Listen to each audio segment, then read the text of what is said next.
Hey there, everyone. Welcome to the first live stream for Pro Tools Artists. We have a packed show today with some awesome guests. I cannot wait to start. We have some great questions and we want to get you guys involved as well. So please do drop questions and any conversation you want to pick up as well. Today, we are going to be discussing Pro Tools Artists. And we've got some awesome guests on. So let's just start straight away. We're going to have Wayne and Lydia to start. So guys, if you're there. We're here. Everybody? What's up, everybody? Hey, mate, what's popping? Hey, love that. I love that. How you guys doing? We're doing great. Excited to be here today. Definitely. Excited to have you guys. I'm super excited. Wayne, you know, we're always talking Lydia as well. And I can't wait to dive in. There's so many things that I want to cover today as well. And obviously, Pro Tools Artists being one of our first kind of like in our tiers that we've got, you know, it's our first choice there. Mm-hmm. So, and you get a lot in there. So I want to kind of cover that today as well and go over the session that you guys have provided and worked on, and super excited to go over that. So I don't know, do you want to give maybe an intro to yourselves there as well? So then we could start with the session. All right, for sure. Let's Lydia, go ahead. Yeah, so my name is Lydia Caesar and I am a recording artist, a singer, songwriter as well. And I'm here mainly because my husband is like one of the best at Pro Tools, right? So he said he's the best at Pro Tools. And that's mainly how we work, how we've been working for the past 10 years. He and I together, we collaborate on so many different projects, and we mainly, you know, we use Pro Tools, pretty much plain and simple. So we worked on a demo session for the new upgrades to Pro Tools. And, you know, we're excited to go through that session with you guys, share a little bit of our process. And that's basically. Word up, man. What's up, y'all? I'm Wavy Wayne, of course, and I have been using Pro Tools. Man, when I started using Pro Tools, probably about like 2007, right? So it's been a long journey for me. Pro Tools is literally the staple of my career. It's one of the things that I open up and do every single day. There's something involved with Pro Tools. So I also have a YouTube channel where I educate the up and coming producers and engineers on how to get started using Pro Tools to make the most of this, you know, professional application. And I love to make it simple, make it easy so that, you know, even if you're an artist or a producer, you can jump in and start, you know, making the music that you have on your heart, making the music that's in your soul without all these barriers. A lot of other DAWs may present a lot of barriers, but I love how Pro Tools artists has really knocks those down. So I'm excited to be a part of that and then show y'all some of the stuff that you can do with the new Pro Tools demo session that everybody gets when you download your Pro Tools. Yes, that's dope. I love it. Love it. Thank you. And I can't wait, because I just can't wait to touch on also like the education side as well, Wayne, you know, that you're crossing over to as well, which is insanely important. And obviously Lydia, you know, being an artist and opening your laptop, pressing record and just being able to knock down some harmonies and create something, get it over to the engineer, just the easy kind of way from starting with an idea, songwriting, all the way up to actually using Avid Play to upload your music and actually distribute it as well. Yeah, that's so important, so important. And you know, I'm studying Pro Tools through Wayne in his course. So to have the artist platform roll out is so dope, because it's definitely like, it makes it easy. Like I like to say, if Lydia Caesar can do it, you can do it, because I'm not a super tech savvy person, you know, and a lot of artists aren't. We're on the creative side. Yeah. So Pro Tools artists really makes it palatable for the artist to be able to just jump in there and knock the work out. A lot of times you want to get it done by yourself. This gives you that DIY component that we've all been looking for. And you also want to be able to collaborate with professionals too. So if you record something at home, you know, using your home setup, you can send it off to me and I can take it to the next level. Exactly. And so by using Pro Tools and having it translate through the different versions, I think it's super dope. Genius. I agree. So guys, should we maybe start with the session? Yeah. And talk a little bit about the process and how the idea came. And Lydia, I'm guessing you kind of wrote it from the start to kind of then it got built from there. So I came in with an idea already, and Wayne also helped. Like, you know, it was a very collaborative effort with everything from the production to the lyrics and all that. I came in with the melody and idea, and then we just kind of built it out from there. Yeah.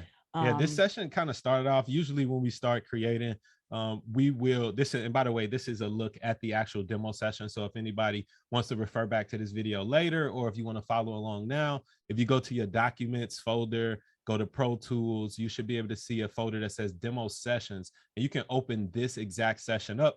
Everything in here is stock Pro Tools plugins, stock sounds that you're going to have as well. Well, with the addition of a few samples that we imported in, but you will have everything available to you right here. All right. Yeah. And so, I thought that was awesome. Like, yeah, we wanted the track to feel like light, fun, airy, but of course we wanted the drums to still hit hard, because who doesn't want the drums to hit hard? And every sound that we needed was right built in. Yeah. So speaking of the drums hitting hard, one of the first things that we wanted to start with, normally we'll start with our drum, but because you had the melody, so we started off coming up with a drum groove, and we loaded up the Groove Cell plugin, which is Pro Tools' new sampler. It's super easy to use, and the dope thing is that it comes with preset sounds. Now, I have to tell y'all that the Wavy Wayne kit might be my favorite. You know, as my favorite. Definitely my favorite. But there are like hundreds of other sounds that you could use with all of these different patches that you can load up. So you can load up one of those and easily start to map these out, right? And so this was the foundation. Using Groove Cell Sampler was the foundation of getting that kind of drum rhythm going for the session. Yeah. So we basically built it all out from scratch, using all the plugins and sounds within Pro Tools. Also, shout out to the Noisy Neighbors. The Noisy Neighbors are my production team. Yeah, my friends. They're amazing. They help out a lot when it comes to these beats. So they came over with some dope ideas. And again, it was their first time using Groove Cell, because we were kind of working behind the scenes with this under wraps. So everybody, it's intuitive. If you ever used the sampler before, or if you haven't, you can easily kind of open this Groove Cell up and say, okay, I click on a pad, or I hit my MIDI controller, and I know what to do. And you can easily swap these sounds out, very easy, and also customize them. So we were able to get this going pretty nicely. Yeah, we came up with a track, that we loved, which was the bed, the foundation. And then we started writing. And a way that I love to write, especially when we're doing an experience like this, where it's all hands on and we're all creative together, I like to bring the mic out of the booth just to get a top line down, almost like a scratch. So as we're writing, I'm able to just, like, if something comes, I'm able to just lay it down and build on top of that. So that's how we started writing this record. I just almost line by line, as the lines came about. I'm in the same room with Wayne and the engineers, and and the producers, and we're just recording to get the whole entire scratch vocal down from the top to the bottom of the track. Yeah. So. Yeah, and sometimes we even use the playlisting feature to comp some things. So in this session, we kind of kept it simple, but I love how Pro Tools allows you that flexibility to where, like, here's a lead vocal track. I'm going to play a little sample of it just so we can hear kind of where we're at. Love should take your breath away. With you, I get lost for days. I can't find the words to say. But you're the one I want to hold. You're my shelter from the cold. I feel it inside. I can take on the world. I'm so confident. Yeah. Okay. And again, all of this processing is definitely, it sounds so good. Using that Potec, all of these processors are straight stock plugins, which blows my mind to think about, that you get so much, so many tools, right out, like professional grade tools. These ain't like, these no slack. No, definitely. They don't sound cheesy or chintzy, or, you hear some beats and you're like, okay, these were some cheap beats. Yeah. This is not that. Like, you hear it, like, it sounds like radio ready. And as a creator who creates on that level, like, I shot songs for films and TV and commercials. It has to be radio ready. It has to be like what everyone he's listening to. And that's exactly what this record is. And then also there's some things that I love when I'm in the booth, some things that are like absolutely necessary. Like what? First of all, I need to be able to punch really quickly. Okay. So like Pro Tools has a mode for that. We got quick punch mode, right? So if you go up to the options menu, again, you can enable quick punch. That'll let you easily, and what punching is let's say Lydia wanted to replace just this one little word here. Well, I could start recording, keep everything before that, literally drop in very easily, record over that, and keep everything else. Yeah. Like Quick Punch is so easy for that. Right. Because sometimes a take is nearly perfect. Yeah. And you just need to catch the end of it. Yeah. You know, so as a singer, that's really important to me, to be able to just like jump in and fix something. It's also important for me to be able to like listen to a section over and over easily, so I can come up with harmonies and stacks and different ideas that we did some harmonies and stacks in this session as well. That sound like you talking about loop record. Yeah, right. That's super useful. I mean, loop playback, not necessarily loop record, but definitely loop playback while we are like writing. Maybe we'll loop the hook or something, right? All you need to do is make a selection of whatever part that you want to loop.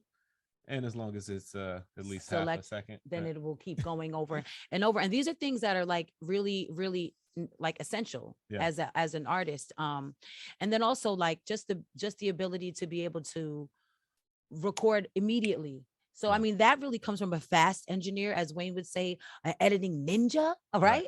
Yeah, you gotta be. So like if something comes to me, you never know, you may lose it if it's not recorded quickly. And also playlisting is dope too, because you don't, like, let's say you catch something that's great, but your engineer is not recording it. Yeah.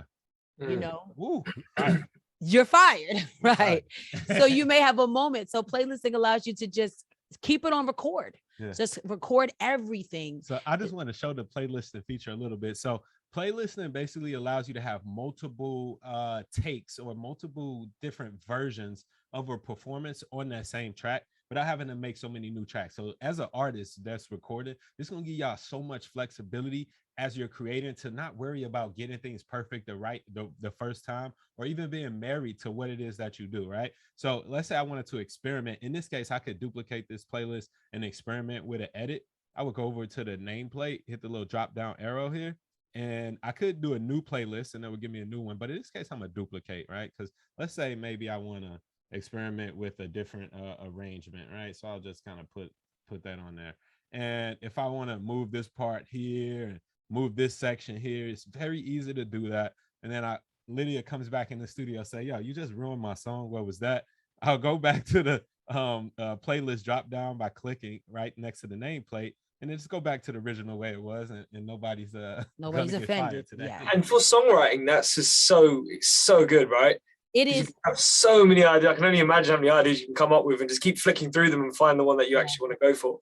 It is the best feature, you know, and considering Pro Tools Artist comes with 32 tracks, which, to be honest, is more than enough. A lot of times as a singer songwriter, many times you're dealing with a track that maybe a producer has already sent you, so it's not even fully tracked out. Yeah. So you have so much wiggle room to create a powerful top line in an easy and palatable way. Like, you know, I have to stress that, because Pro Tools could seem very intimidating, you know, at times, but the artist setup really makes it something that anybody can dive into, learn quickly, and get to work right away. Because that's what we want to do. We want to work right away. And I feel like that kind of intimidation is like a brand that Pro Tools gained, but it's kind of a thing of a past now. Yeah. With the Pro Tools artists, it's a lot more inviting. Yes. It's a lot more open, especially for producers, for anybody that's like making beats out there.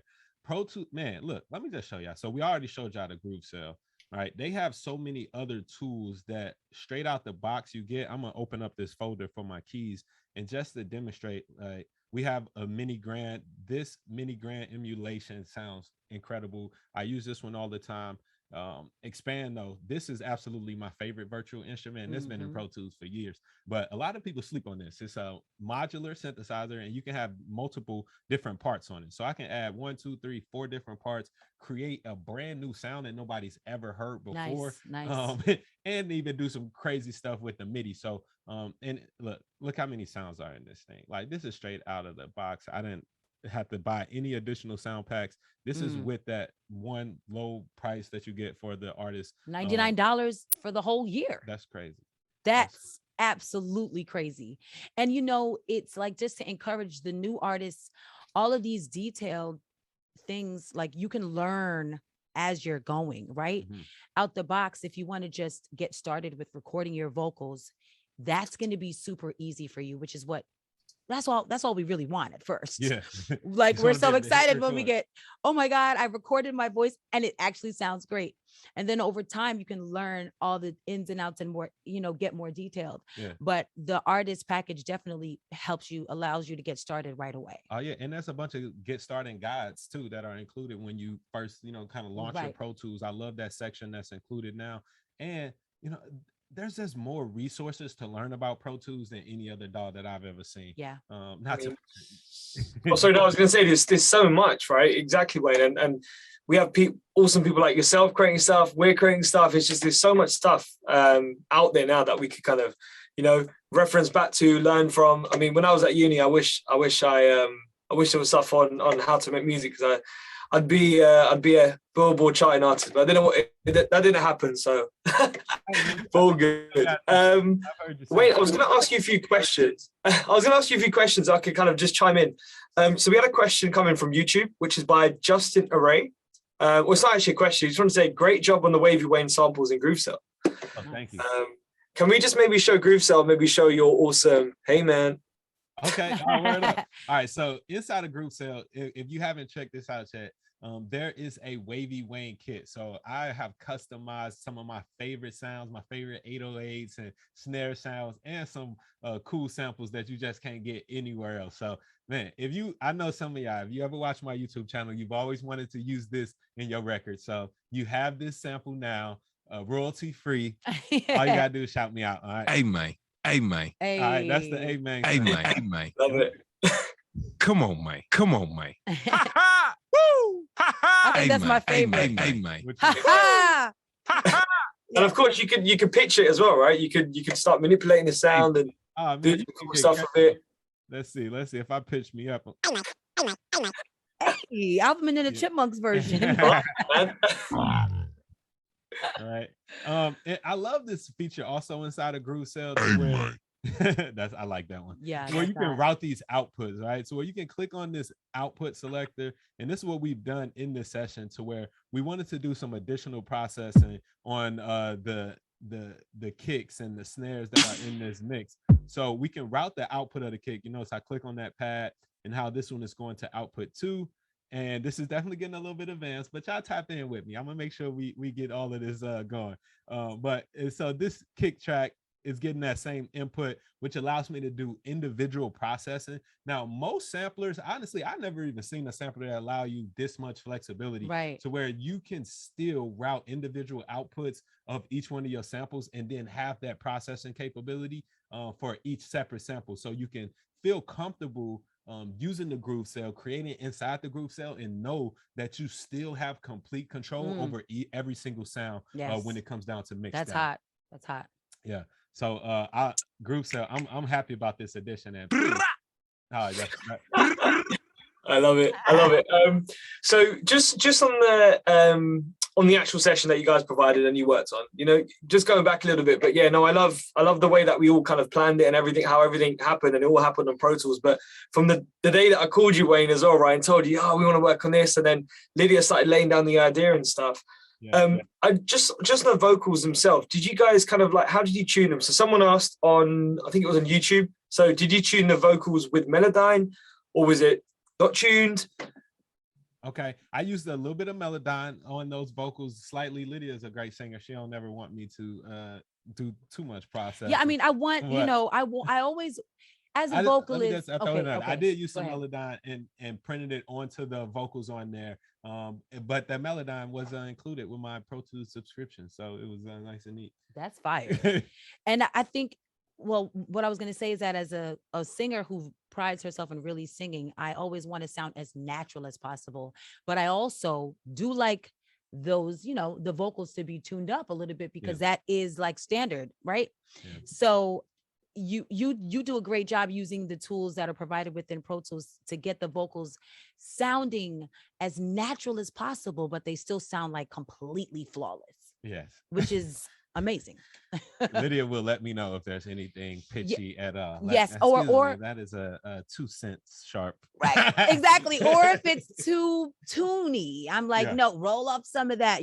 There's that balance that I like, that Pro Tools makes it really easy to find. Yeah, but I'm super big on do it over, right? So that's why the playlisting feature is good for us, because I rarely record with any processing, like any pitch correction on. Like, I want to get the best raw performance from Lydia when we working together, and I know that she's capable of it. So we do it over. New Right. playlist, new playlist, new Yeah. playlist, new playlist, until it's never that many. No, but until it's right. I mean, and sometimes it's me, like, I need to take it again. Yeah.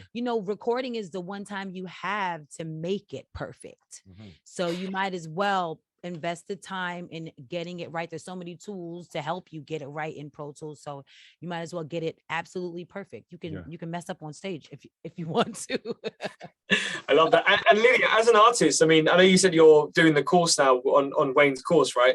How are you finding it as kind of recording and getting into the zone of actually just recording yourself and playlisting and stuff like that? Yeah. Obviously, you're an artist, right? And obviously, did you have a lot of background of production or engineering before? Or is it kind of really brand new to you? Completely brand new. I've always worked with engineers. And then when I married, I got with Wayne like just about 10 years ago, right? Mhm. So it definitely made it even worse for me, where I was like, I don't have to learn how to do anything because I have like the greatest engineers. Wayne, exactly. Yeah, but more recently, I have been, invited onto more songwriting projects and more projects that need my attention like right away. And I don't want to have to rely on, Wayne and his time and his schedule. So the course has been great, learning actually like the ins and outs of Pro Tools. A lot of times people start from like recording on their own and then they take the course. So coming in from a place of education has been great.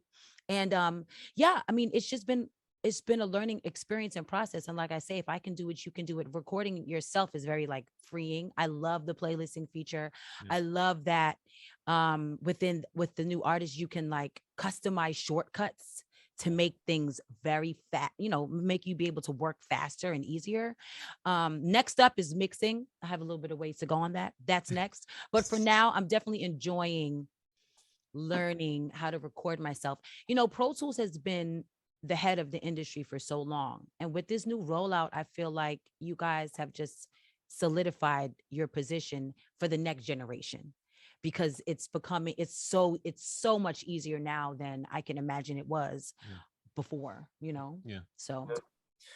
Awesome. Guys, thank you so much for showing that. And now what we're going to do is we're going to bring on a bit of a panel, have a bit more of a discussion. So let's bring on Tony and Teezio. Okay. Yo. Hey, Teezio. Hey, Tony. I'm going to give you guys a bit of an intro. So Teezio, if you don't know, you guys probably do already know, but Teezio is an awesome engineer, mixer. He's worked with Jack Harlow, Polo G, Chris Brown, Little Nas X, so many names, multiple number ones, including First Class, Jack Harlow. Teezio, did I miss anything out there? No, you're good. Thank you for the intro. Good. No, awesome, man. Thank you for being here today on the live stream today. As we were talking about Pro Tools artists, I'd love to get the conversation going today as well. So I'm going to also introduce Tony, Latin Grammy winning 2 times. Awesome Michael Jackson tribute, which is amazing. Hey, Tony, how you doing? What's up? How's everybody? I remember I was going to say Samurai, Tony Succar, sorry. Samurai, yeah. I promised you. How are you doing today, Tony? Good? Doing great. It's great to be with all you. Thank you for joining us. So Wayne, Teezio, and Tony, we're just going to get into a bit of a discussion, talk about Pro Tools, and kind of just have a really open discussion with each other, So we have Lydia, who's an artist, Tony, producer, also recording engineer as well, Teezio, mixer, arranger as well. And then Wayne, educator, engineer, mixer, tracking, so much talent in this live stream. So let's set it up. So Teezio, so how important kind of has Pro Tools been to you kind of in your journey? Pro Tools has honestly been everything. There's been times where I've had to jump on other DAWs just for the sake of the situation, the artist that I'm working with, the team that I'm working with, to get files actually back over to Pro Tools. So all roads lead back to Pro Tools at some point. I mean, no matter what you produce in, no matter what you work in, when it gets to me, it's always in Pro Tools. And the recording process the same. I mean, I've never walked into any commercial recording studio and seen anything other than Pro Tools in there. You know what I mean? So it's kind of everything. No matter what you say, I mean, you can't really. I mean, it's all roads lead back to Pro Tools, right? Wayne, I see a big smile on your face there. That's a fact, because I say that to people all the time. You know, I've never walked in and seen. I ain't gonna throw y'all under the bus today. But I never seen any other dog like Teezio said. It's definitely the one to go to. You know, and you can create stuff in other places, right? But Pro Tools makes it. It's the home. It is going to be the final destination for the professional finished product. You're going to end up in Pro Tools.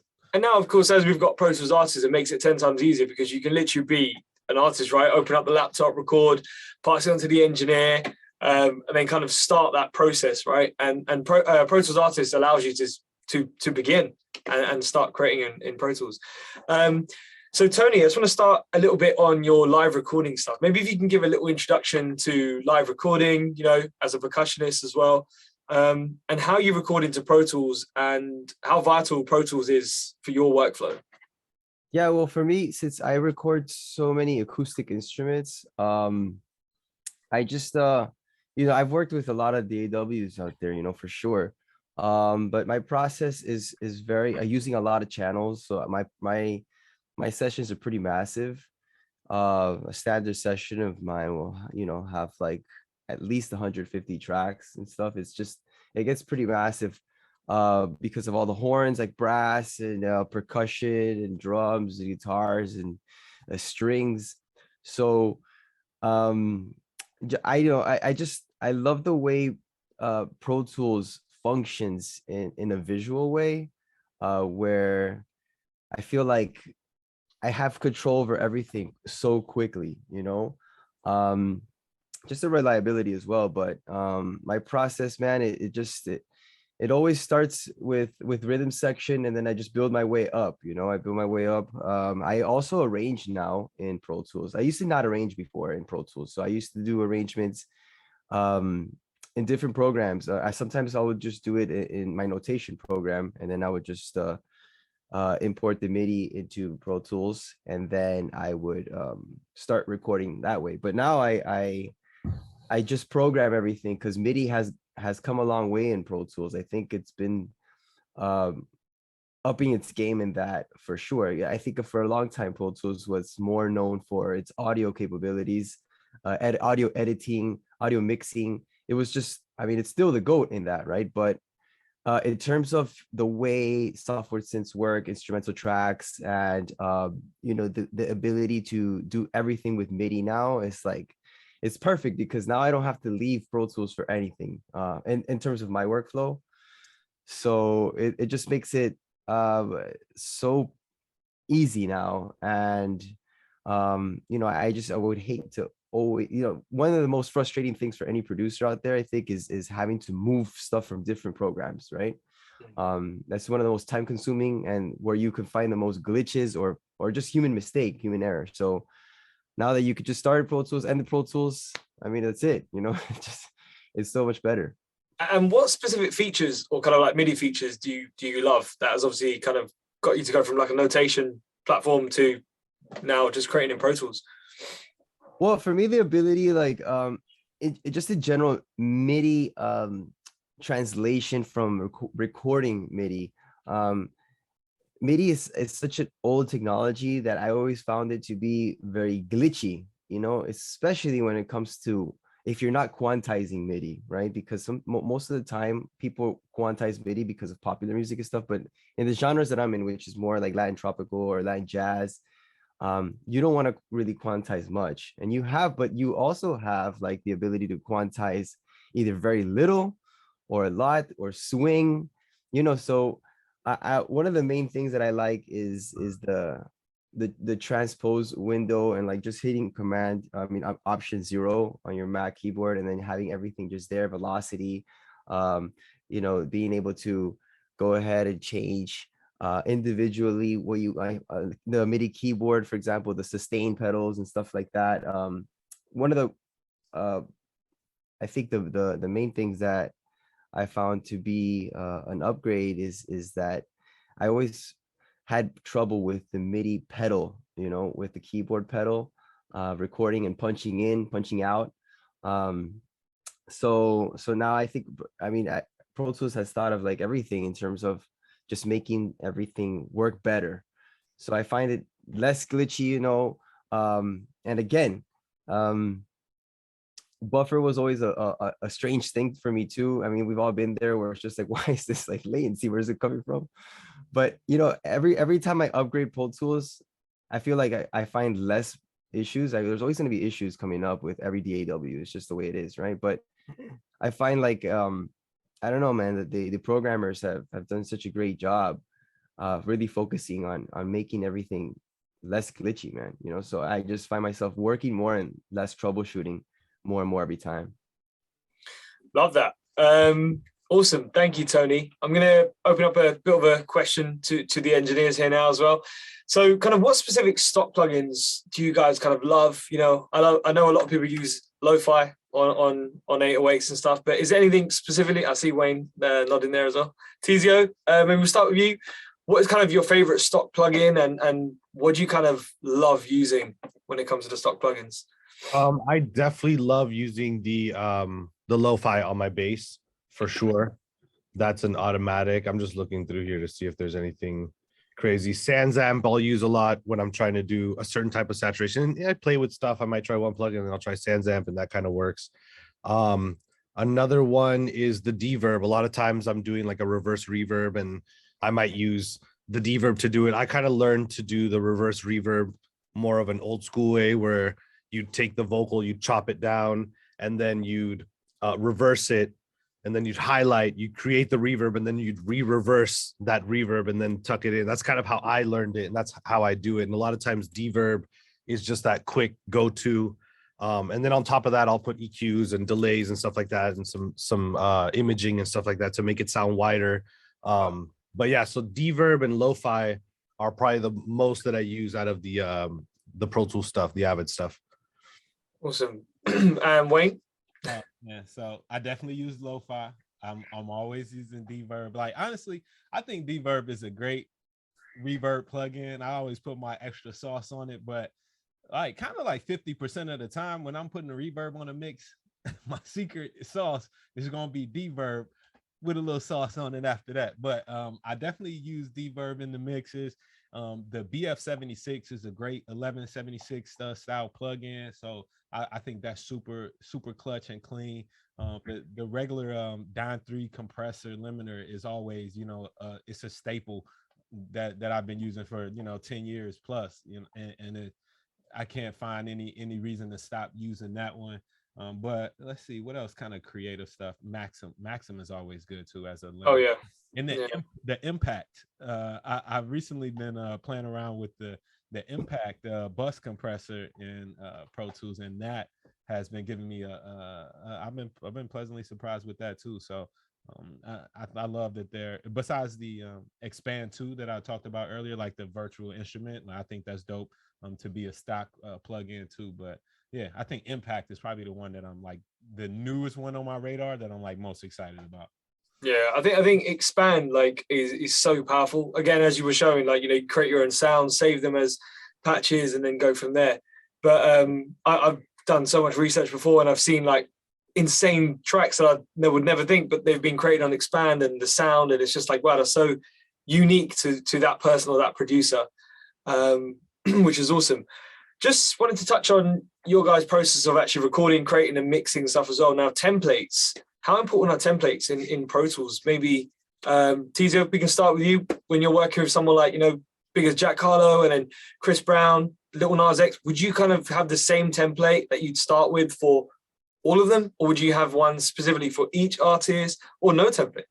Yeah, so when I'm recording, we can start there. So when I'm recording, and I don't record Nas or Jack, I only record Chris Brown. But when I'm recording Chris, and to be honest, when I'm recording anyone, the template is always the same, because for me, the template is not necessarily like, oh, if I use this template, it's gonna sound dope. For me, it's creating all of the routing and organization that I need for when Chris is in the booth and the pressure is at an all-time high, that everything is moving smoothly. I have my record track, I have my verse tracks ready, I have my pre-tracks ready, everything is ready. There's a light EQ, a light compressor, reverb, delay, blah, blah, blah. But the template for me is not necessarily so much the sound, also at the level sort of that we work at. When the session is done, this song doesn't need to sound mixed or anything. It just needs to be like, is it listenable, just so that we can vibe with it. Obviously, once I leave, we mix the record. You know what I mean? It's not, especially with CB. I mean, some of the newer artists, when they leave the studio, they want that shit to sound mixed. But with like CB and a lot of these artists, they really don't care, because they already know through their experience that the recording, as long as the recording is recorded well, what they're listening to and vibing with, that's not going to be the final product. And it's eventually going to be mixed, and it'll sound like all the other records they have, right? As far as the mixing, I use the exact same template for everyone.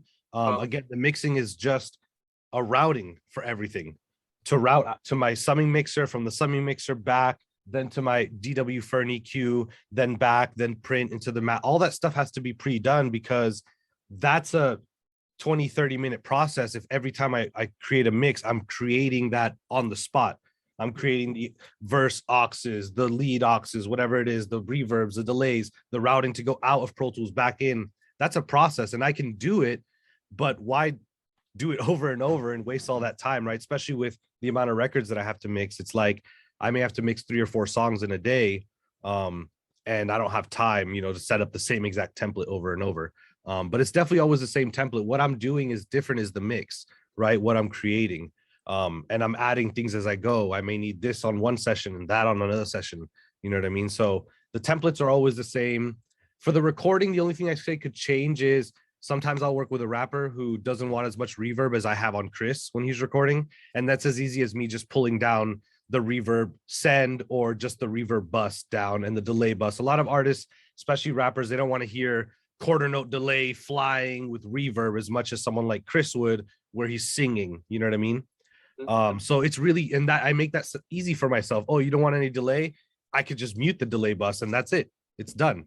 You know what I mean? So the template for me is about creating the smoothest path and the easiest path to the end goal, right?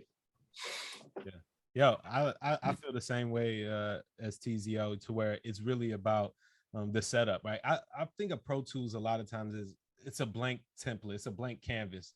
And by having a template, it kind of gives me the feeling of like I'm back working in an analog studio. When I'm in the studio, I don't have to load up reverbs, right? They're a lot of times already hard patched to the console, or, the EQs on that actual console, on the channel strip. The compressor is already there. So having a template that just puts the tools in place so that you don't have to reach for them when you need them is super dope. So I think that's great for professionals to have just a template that has your go-tos ready to go. Yeah. Now, when it comes to artists, I think that templates can offer a whole nother side of the, a whole nother flavor, to where you could, as artists, you don't want to have to shape and scope the sounds. Yes. And then you want to have some reverb or auto tune or EQ or some special effects happening, so you can get in your vibe while you're recording. Yeah, so, I was going to say that too. So I think that for artists, it could be super useful to just be able to immediately kind of get that vibe going by having some type of sound already when you hit record. And it's encouraging too, because without it can be very discouraging. Like the learning process, it takes time, right? A lot of us, we're in that we want to be good right away generation. And that's not the best quality to have, but it is what it is. This is how people think and feel. So a template kind of gives you that sound that you're looking for right away, but it also allows you to learn like backwards. Yes. Because you can take a look at the settings and learn what each of them are, doing in relation to your session. So I encourage, if you're just starting out, highly to download a template, and you can download one at wavywayne.com. Oh, that's a fact. No, and also Pro Tools Artist comes with templates, yeah, built into the DAW. So that's also amazing as well. Yeah, and I love that fact though that you said like you can learn though, because Backwards, if you want to learn, like a professionally made template will kind of teach you professional workflow. It'll teach you you know, why you can start to dive into, even do this with the presets. So like the stock plugins and Pro Tools, you can load up some, you know, EQ preset or some reverb preset and start to learn like what was changed about this long haul versus this short haul, like what changed within the actual parameters of the plugin. And now you can start to you know, use that information to make your own decisions, and maybe not reach for a template, or maybe not reach for a preset, but you use it as a learning tool or a stepping stone. Yeah, absolutely. And that was awesome, guys. And Tony, so when you're kind of obviously big sessions, small sessions as well, do you kind of have templates ready, or do you start from scratch? You know, to be honest with you, I do have just like a simple template, like for a vocal chain when I have to record vocals and stuff. But most of the time, since I don't mix, I'm not a mixing engineer. I just produce, and I'm more of a tracking engineer. I just, you know, I literally do it from scratch every time, because there's not much to do, right? You just, you know, only if you're doing a vocal and you want to get like the artist in that vibe, right? But usually an instrumentalist will want to hear, you know, themselves straight out how they want to hear. And that's the an important thing of an engineer, just a tracking engineer in general. It's like you want to capture the sound of the instrument the way it is, and the way the musician intends themselves and hears themselves acoustically. So the less, like less is more in that sense. And I just usually do it that way. Now, if it's gonna be like a giant session where you know, we have an entire orchestra playing at the same time, like if for example I produced a couple PBS specials and stuff like that, that's a whole different monster. You want to like pre-plan like to the maximum potential and come in there with like backups and stuff. That's very nerve-wracking. And Pro Tools is been the only software we trust in that setting. And we usually have like a recording truck, and we'll have, you know, 2 consoles running at the same time, and you know, redundant system and the whole nine. But we've never had to, you know, run the second console and depend on it. It's always ran and never stopped. And yeah, that's the only time. But usually most of my recordings I do out of my own studio. And again, it's like, you know, I'll record just a small section at a time, you know, mainly like, you know, maximum 16 channels at once.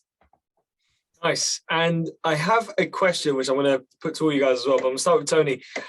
How do you know when your production or your music is kind of finished? As a producer, how do you know, wow, I'm done with this, right, send it on to the engineer or the mixer? And obviously I'll ask the question throughout as well, but how do you know that you're kind of done with something? I know it's a hard question there, but do you have a certain bit where you got like a checklist, or do you kind of go, wow, I've just danced to this, it's done? Or is there another way that you kind of say it's done? Yeah, it's never really done, only when it comes on Spotify, and then I don't want to listen to it anymore, you know? It's like, I'm tired. Like, I literally, every time a song comes out and people feel like it's new and they're like, oh my God, you did this great job, like, I will never listen to the song ever again. Like, I don't want to listen to it. I just, and it's funny because there's so many different phases of being done, right? I mean, it's just from the beginning to the arrangement, and then to the mixing engineer. Like, every mixing engineer hates me because like the amount of notes that I'm just so picky, you know? And at a certain point, it's more like a psychological thing where I kind of feel, I put myself in their shoes and I'm like, do I really want to ruin their life so much? And it's like, you know, so then I'm just like, you know what? I let go.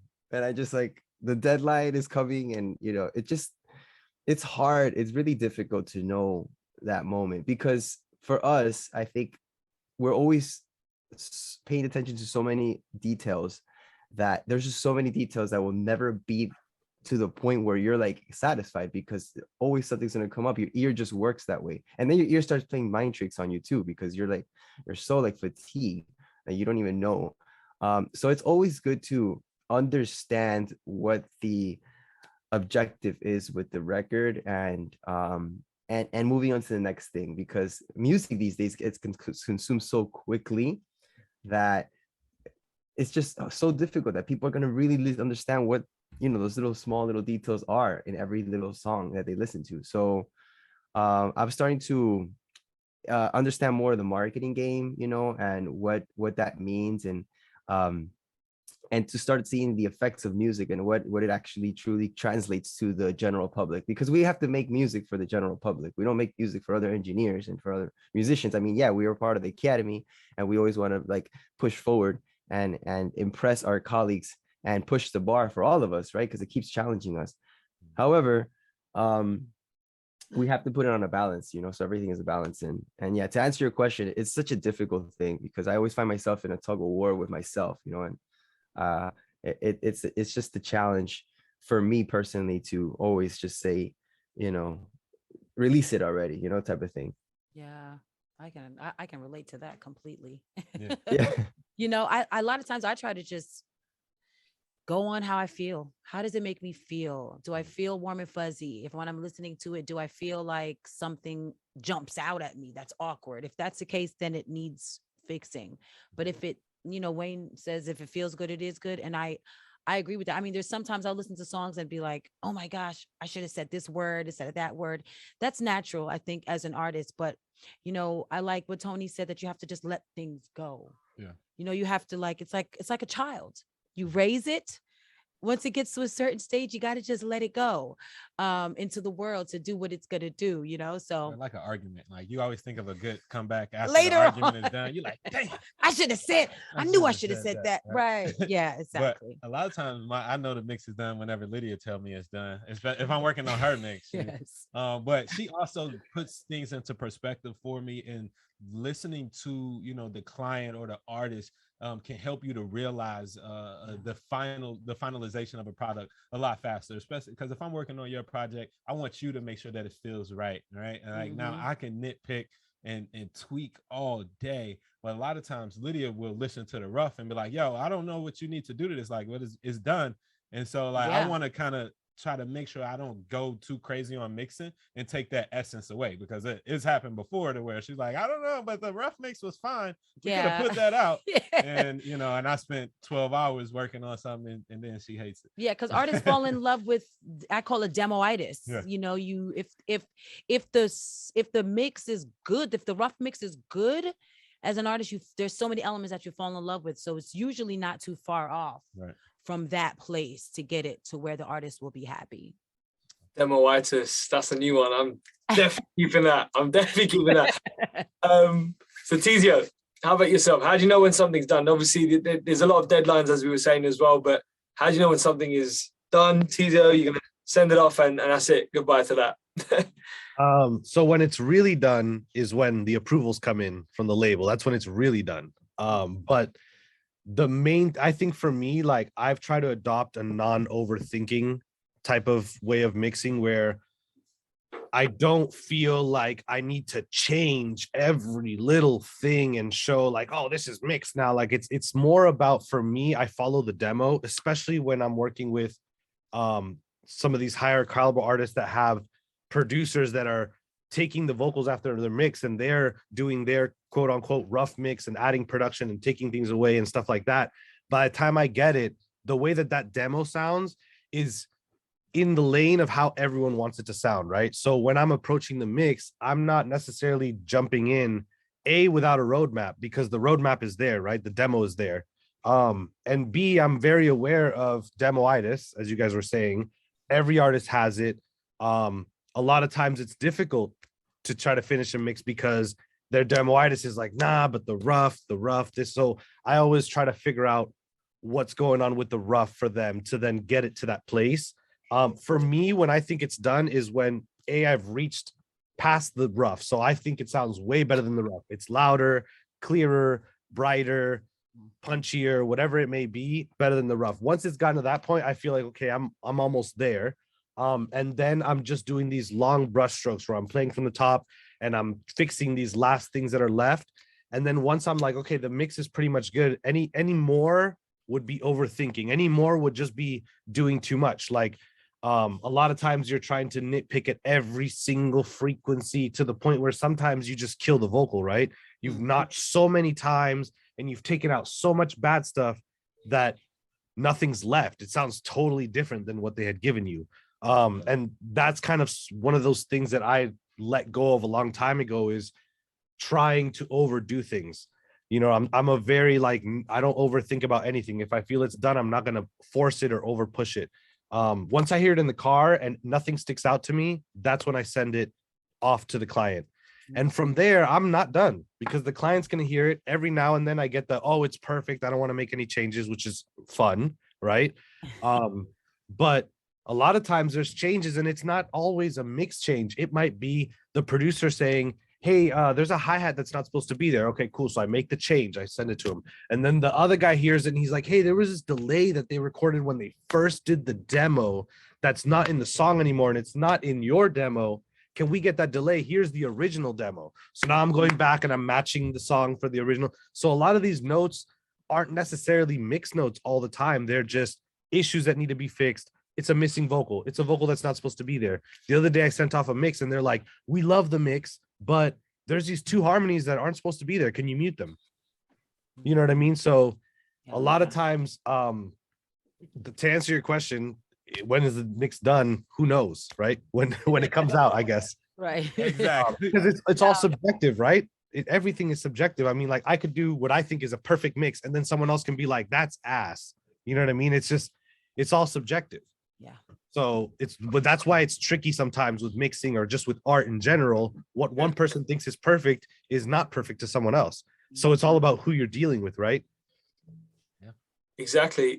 I was just going to mention though, so it's just amazing to hear these kind of stories you guys are saying as well, but from different areas around the world as well, but also just mentioning different ways that Pro Tools has influenced you to kind of where you guys are in certain areas. You know, even I'm looking at, you guys all have a brand each, which is amazing. You know, seeing Wayne on YouTube, Tony, and obviously Teezio as well. Just want to say I'm blown away today. So and Lydia, of course. So yeah, I want to just go back to the questions that were asked on YouTube, just really briefly. So we have a question from Sharp Cut. So it's, what tracking hardware are each of the speakers using? So if we can maybe start with Lydia. I know you obviously you work with Wayne, but do you have kind of anything at home when Wayne's in the studio and you're kind of in your studio or home or whatever it may be, a little setup? Huh? What's your home studio setup like? Well, what I think that's dope about Pro Tools artists is that you can really record with your native like you don't need an interface. You don't need an interface. You can just record straight out of your computer, which is great because, you know, it saves money. And if you're just starting out, that's one of the most important things. So I know a lot of times you track your kind of demos when you're doing writing at home, you'll track it right through the MacBook speaker. Through the MacBook. Yeah. Wow.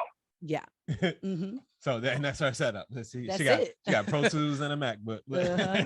And that's all you need these days. And Lydia, your vocals, of course, are the main point here. They sound obviously beautiful as they are. Very important to have what, Wayne, how do we say it? Kind of has to be beautiful when it goes in, right? Has to sound great. So Lydia, that's amazing. I love it. I can't imagine. I can imagine open the laptop, pressing record, and just singing like that. Yeah. Capture the demo. And Wayne, now we've got to go with you. What tracking stuff do you have? and what's the mic? The Rode NT1A mic. Yeah, I love that mic. It's a very, very affordable microphone, but it captures the essence of my voice like very nice and raw. So yeah, when it comes on Mike's hardware side of things, that's the only mic I'll trust her with. Right. Otherwise, I'm scared. But yeah, so after she tracks that demo, a lot of times she'll, kind of create these ideas, write these songs on her own, and we'll set up some time to come here and record it. I love using a tube condenser mic on her vocals. I love my Lawson L47 or maybe like a Stam SA47 on her vocals, and then after that I'll use 1073 preamp, and I'll come out of there and go into Distressor and into Pro Tools, and that is a lot of times my chain. Yeah, that's nice. So yeah, I mean, you can already tell, with Pro Tools, you can either, again, said it so many times, open up the laptop, or you can have like complex things as well. And that's the beautiful thing about Pro Tools. There's so many different things you could do on there. Teezio, maybe we can go to you, man. Your track is. I know you said you track Chris Brown, so but yeah, we'd love to know kind of what you use for tracking. Yeah, so we use a 251 mic, the Telefunken, and then 1073 preamp, CL1B, and then directly into Pro Tools. There's no magic or gimmicks with CB. The way he sounds, what you hear is the same thing except some EQ and reverb. I mean, that's really how he sounds. So there's no gimmicks. Wow. And when you kind of travel and go to kind of artists who are more newer, they have their own studio, or you're working in another studio, would you check beforehand to make sure what equipment they have, or software, of course, as well? But would you check there before, or would you take your stuff with you? Well, normally, okay, so I don't really record anyone else. I only record for CB. But when we do travel, I bring the exact setup. So I'll bring my laptop with Pro Tools, which is no different than having any computer, right? The Pro Tools is the same. And then I'll bring the Telefunken, I'll bring the 1073 and the CL1B, and we'll just travel. I mean, we spent 30 days in Tulum not last year, the year before, and we recorded like 15 songs out there. And we had the exact same chain that he uses always. I think with an artist like him of his caliber, you can't record on an SM57 one day because that's all they have, and then a random mic over here, because it's going to mess with the consistency of his voice, right? Especially at the level he's at, he has to sound the same on every record as far as like who he is. So when you hear it, you say, oh, that's Chris Brown. You know what I mean? So when you get to that sort of level, like it doesn't matter where we go, I have to lug the CL1B and everything with me in the Telefunken, and then hope nothing happens, Love that. And then Tony, yourself?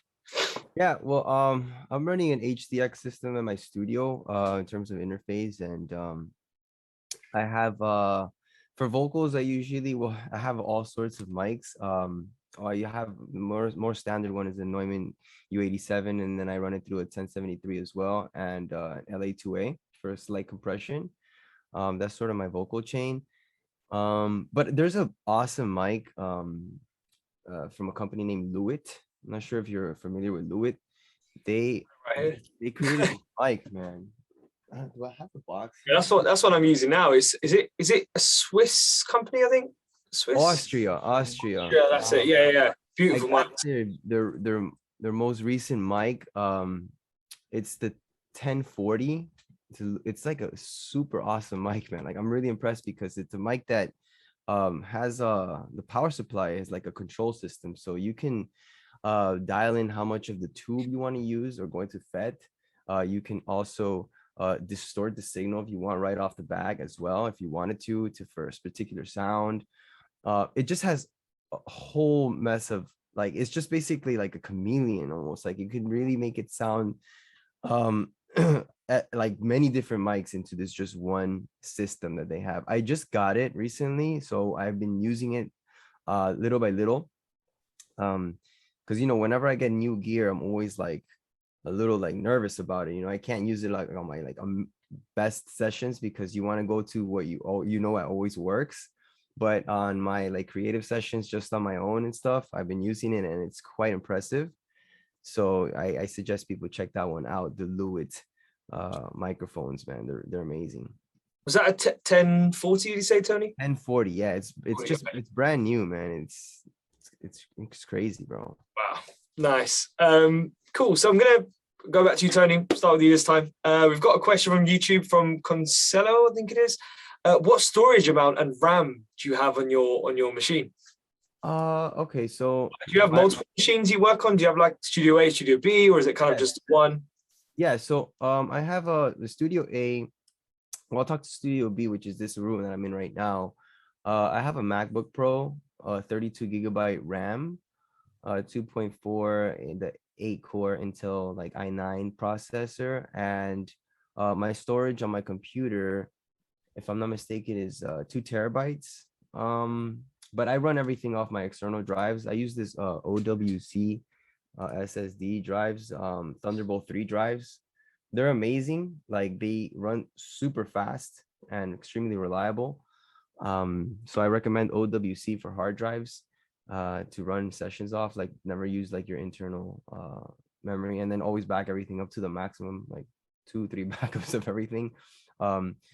And my Studio A has the old trash can Mac Pros, the 2013s. I wouldn't say they're the best computers out there, but it's worked and I haven't had to change it. I'm so afraid, like, because I don't want to put like an iMac because of I have it like stored elsewhere, like the computer's somewhere else, and then I run cables to it. So I would have to invest in the new cheese grater one, but I think they're discontinuing that model if I'm not mistaken because of so many glitches and terrible reviews. So I'm not really sure what I think I'm just gonna be laptop based from now on. I don't know. I feel like that's where everything is headed, just to be able to be like, you know, on the go.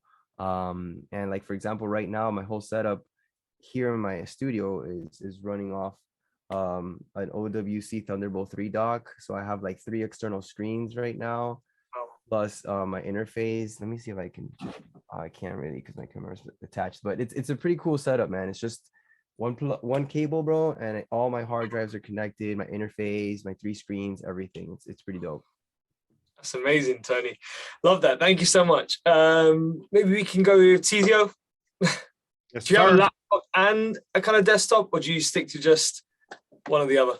Yes, I have a desktop. I just got this Mac Pro, and it's 16 gigs of 16 core, 3.2 gigahertz, and then 48 gigs of RAM.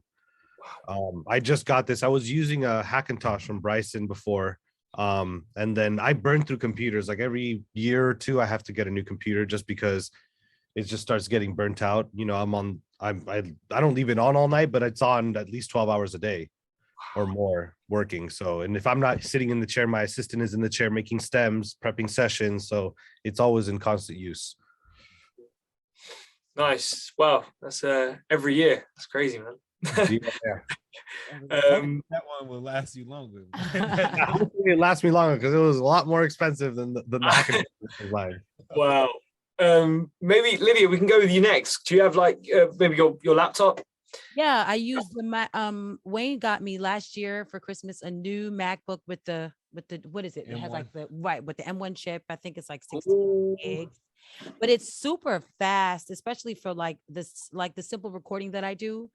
It's perfect. And then I also have like a 2 terabyte drive, two 2 terabyte drives that I like to use and just like especially like save my stuff on so that it doesn't use up all the space on my new computer, because I'm trying to ride out with this computer for a while.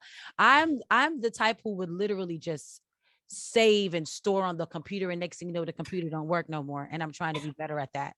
So so I put everything onto my ScanDisk drives, but the Mac with the M1 chip runs so it's like a dream. It's perfect.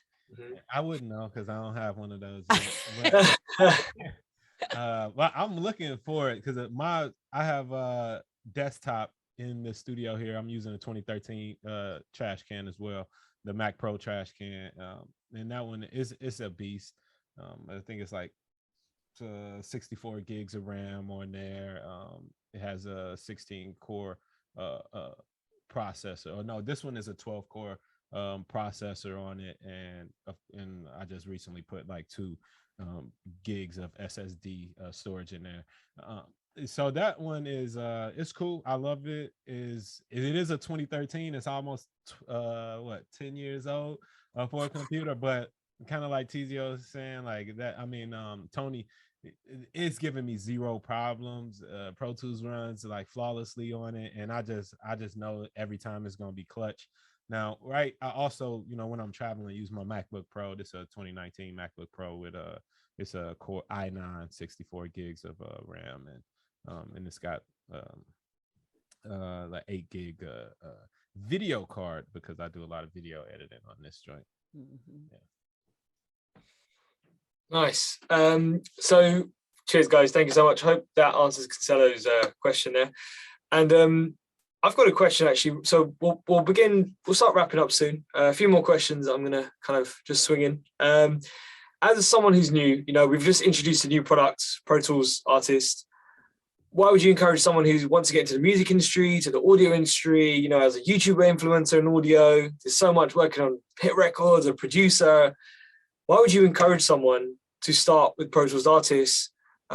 because obviously we've said, you know, there's tons of plugins. I think 100 plus plugins that you get in instruments as well. There's so much stuff.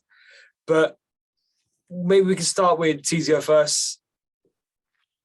Yeah, so I feel like starting with Pro Tools is a leg up, because like I was saying in the beginning, you're gonna end up there anyways. Like in the beginning, let's say you're at home recording and you're using a different DAW and you're just bouncing it and putting it on SoundCloud. That's one thing, but now your career's taken off, and you know you're now starting to send the stuff to mixers, the label signs you, all this stuff. Why not already be there to the point where you have everything in Pro Tools, where you're already knowledgeable in Pro Tools? Because at the end of the day, you're going to show up to that major studio the label just booked you for after X amount of years of not working in Pro Tools, and you're going to be right there with it. And you're not going to be able to do, you're not even going to know what's going on, because there's going to be an engineer in the chair and everything is going to be new to you. You know what I mean? You're going to be like, what program is this? And it's going to be starting over. So I feel like starting and getting in with Pro Tools early is going to allow for you to just be more successful just throughout your path and your trajectory in music. Because like I said, it always ends up there no matter what. You know, there's no mixer that I know, or even recording engineer, unless it's a producer who's just getting rough vocals, that doesn't use Pro Tools, you know. So might as well just get there early, right? Yep. And I did that too. The first DAW I ever worked in was Pro Tools. I was 15 years old and I had bought in Pro Tools Empowered 7. Wow. And that if I had started in Logic, I wouldn't have maybe learned Pro Tools until my 20s, and then I would have lost all of that. You know what I mean? I've been doing this since I'm 32 now, I'm about to be 32. So imagine how many years I have on Pro Tools. Wow. And now it's like there's nothing I can't do, you know? Wow, that's amazing. Thank you, Teezio. And maybe we could go with Wayne next. Sure. Yeah, I think a lot of what Teezio said, but I think that if you start off learning Pro Tools, it will literally translate into any other DAW that you ever need to use. Mhm. Like once you learn Pro Tools, you can pick up,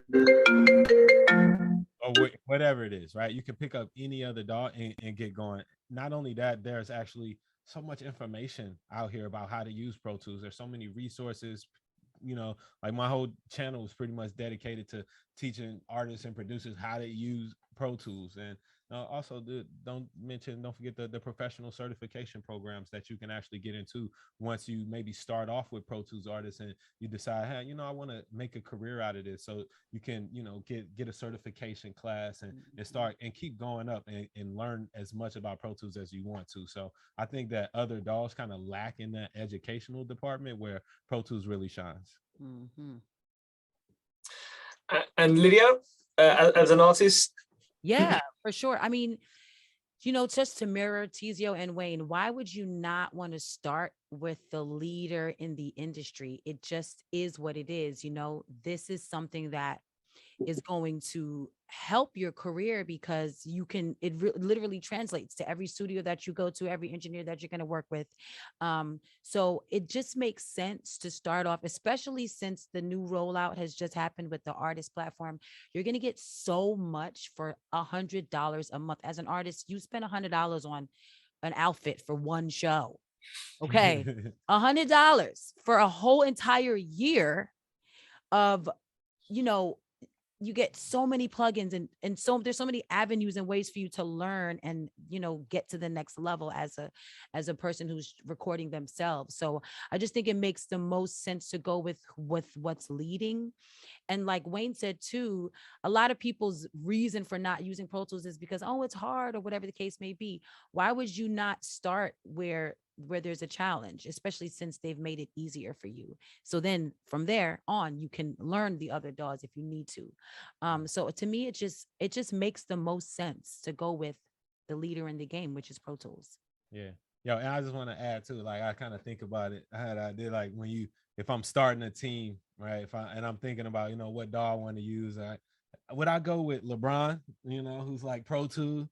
Or would I want to pick this kind of, you know, new dude who he might be killing it in the, you know, junior varsity somewhere, but like, who are you going to pick though?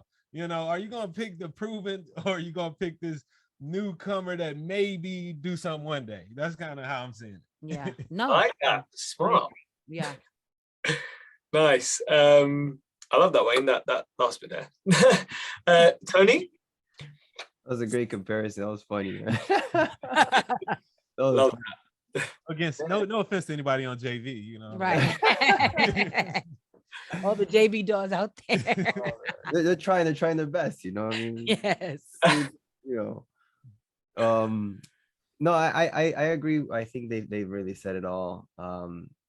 And I think for me, I actually started on other DAWs. Like I actually started on like I think the first one that I ever used was Cakewalk, you know, like Sonar, Cakewalk Pro Audio, and then I went to Cubase and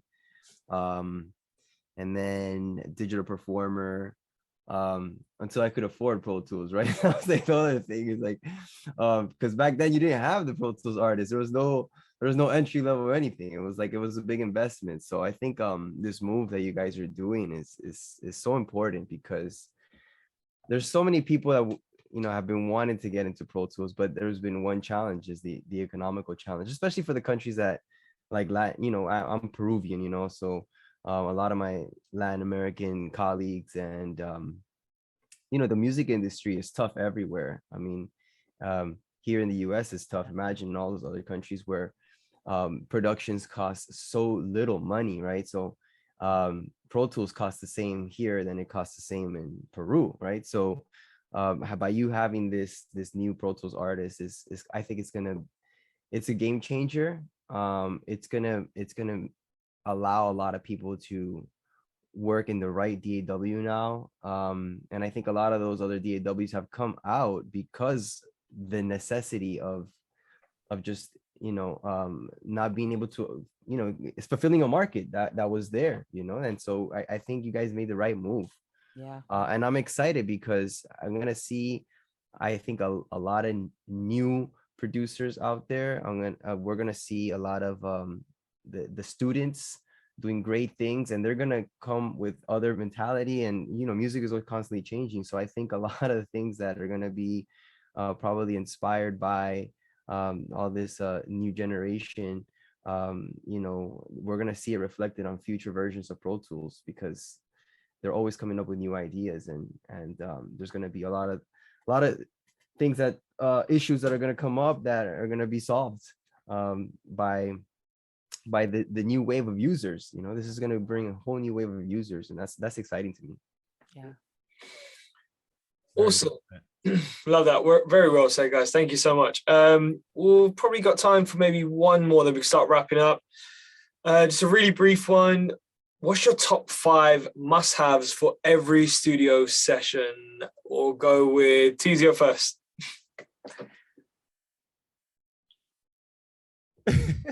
Oh, sorry, you're on mute, Teezio.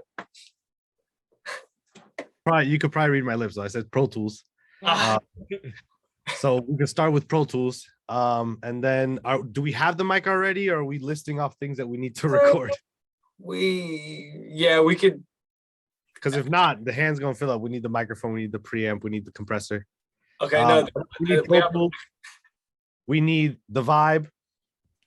We need weed. I wasn't going to be the one to say it. Yes, you were. Yeah, we need all that. You need a good engineer. That's a great start. Mhm. And then you need a fast computer. Oh, Yep. man, that's good. From that. Lydia? Pro Tools, Pro Tools, Pro Tools, Pro Tools, Pro Tools.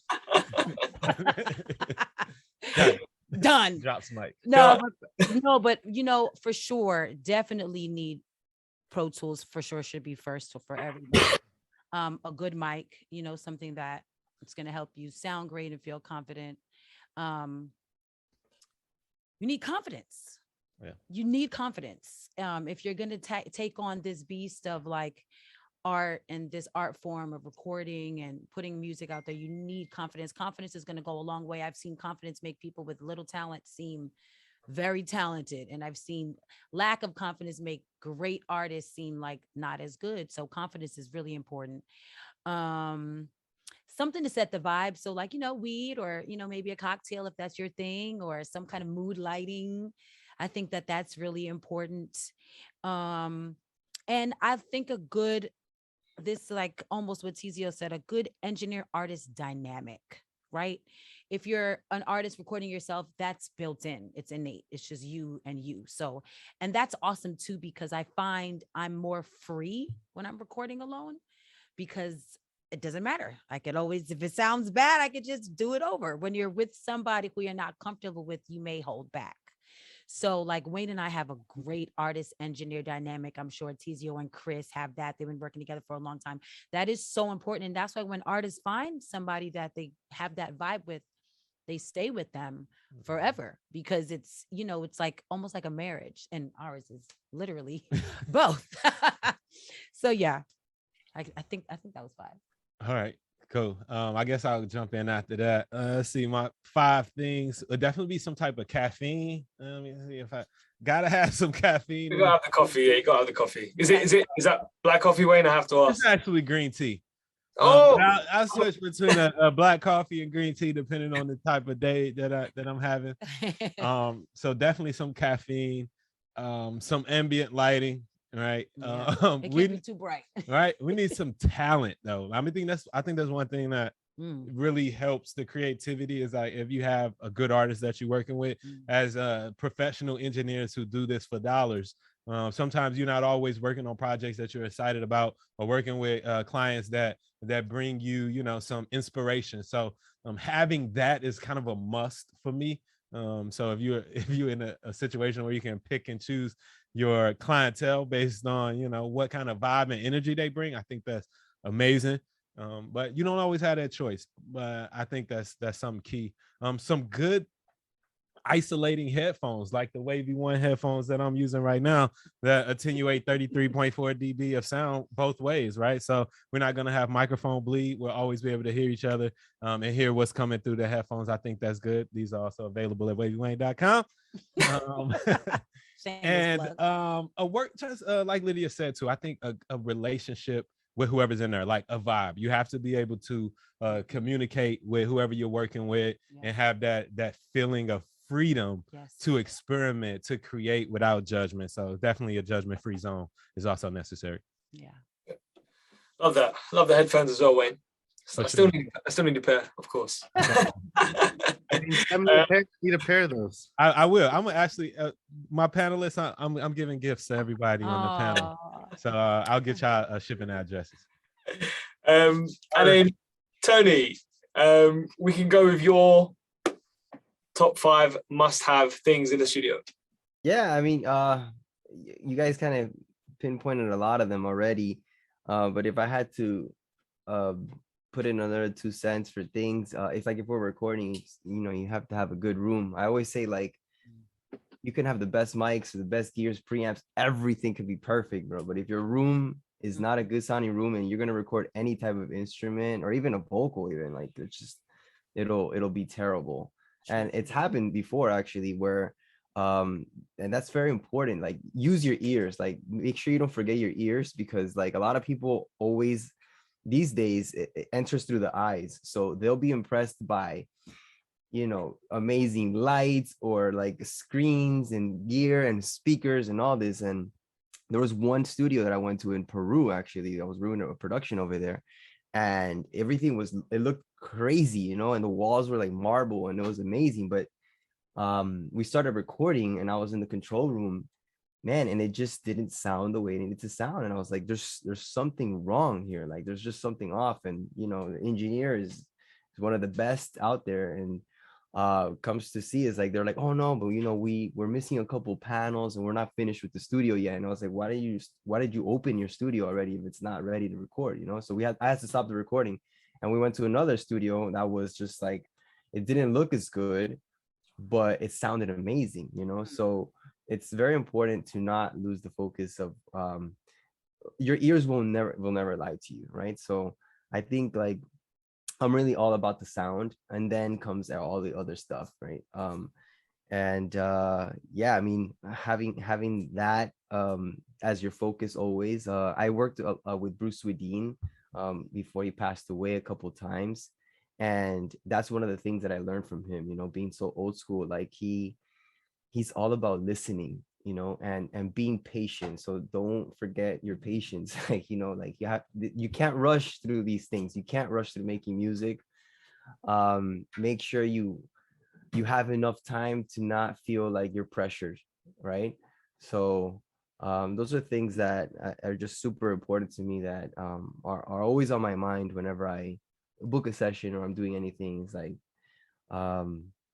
having that stuff, and then just having like sugar around, to make sure that you're always like excited, and because it's so much time. This is like, I think music producing, mixing, engineering, it's such I would say, like, for the beginning years of your career, like, you're basically making no money, right? Because the amount of time you have to invest for the amount of pay, like, if you were to say how much money you make per hour, it's pennies, because of how many hours you put into your work, right?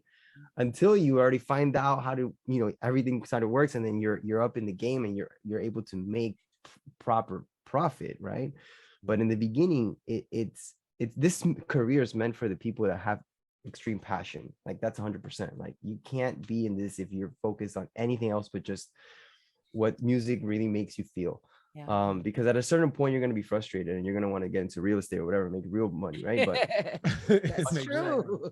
But yeah, man, always remember what got you excited about this. Like, what when you were a kid, like what made you get goosebumps? You know what I mean? And then you'll figure out that all these moments, a lot of people that are watching here are probably like in the beginning phases of their career, which are the beginning moments where people quit the most, right? That's the moment where people are like, they buy all the stuff and they get it, and they're like, yeah, we're ready, we have everything. And then all of a sudden, they're 6 months down the line, and they're like, no gigs, or nothing sounds good. 2 years pass by, 3, 4, 5, 6 years, and they're still kind of like struggling. But that's a part of the game. Yes. There's no real path that is like the same for anybody. Some people get their lucky break in the beginning, but most of us, we have to like grind. I went to school for 6 years, like, to get my master's, and when I got out of college, I was like, how am I gonna do? I have a jazz degree. It's like, what do you do with that? So yeah, just always remember that. I think I went outside of the question a little bit, but I think, like, because everybody kind of talked about what you should have, but it's kind of like, I think more things, the mentality. Yes. Very important. So important. So important. And that's a perfect way to actually end this panel. Well, guys, I want to say a massive, huge thank you. Wayne, Lydia, Teezio, Tony, that was absolutely amazing. I would honestly go on for another like 2-3 hours. You guys are just amazing. Thank you so much once again. And to all the Avid staff around the world and all the socials as well, thank you so much. And just want to say, guys, Pro Tools Artists, it is available now. It's one of our newer products. It is $99 a month, or it's actually a couple Wavy Wayne green teas a month as well. Sorry. A year. $99 a year. Sorry, guys, $99 a year. Thank you, Wayne. Or a couple Wavy Wayne green teas a month. There you go. You can do a lot on there if you're an artist, producer, also engineering. You can jump on there, lots of plugins, So please head over to avid.com and take a look. Yeah. Guys, I want to say a massive thank you again to the panelists, to those joining around the world, and everyone else who's helped put this together as well. Thank you so much, and we'll catch you soon. Take care, everyone. Peace out. Bye-bye.